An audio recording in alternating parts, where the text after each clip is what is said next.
नमस्कार मित्रांनो, हक्काचा चॅनल या यूट्यूब चॅनलमध्ये स्वागत आहे। तर मित्रांनो, आपण जाणून घेऊया मुख्यमंत्री लाडकी बहीण योजना स्कीम। राज्य सरकारने मुख्यमंत्री माझी लाडकी बहीण योजनेची घोषणा केली आहे।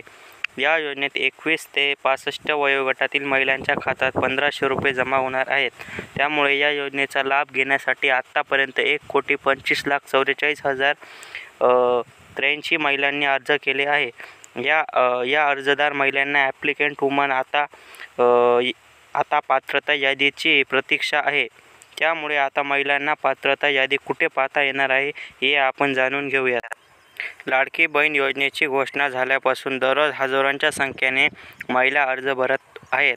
दररोज साधारण 70 ते 80 हजार महिला अर्ज करत आहेत।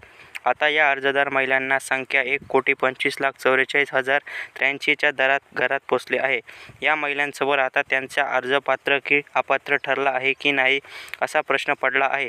त्यामुळे या महिलांना पात्रता यादीची प्रतीक्षा। लाडकी बहीण योजनेतील अर्ज करणाऱ्या महिलांना त्यांच्या गावात पात्रता यादी पाहता येणार आहे।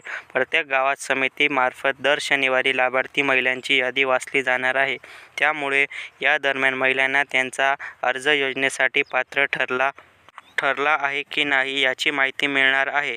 त्यामुळे महिलांना गावातील समितीची यादी वाचणाऱ्या दरम्यान हजर राहावे लागणार आहे। खात्यात पैसे कधी जमा होणार आहे? राज्य सरकारने महिलांच्या खात्यात पैसे जमा करण्यासाठी रक्षाबंधनाचा दिवस साधला आहे।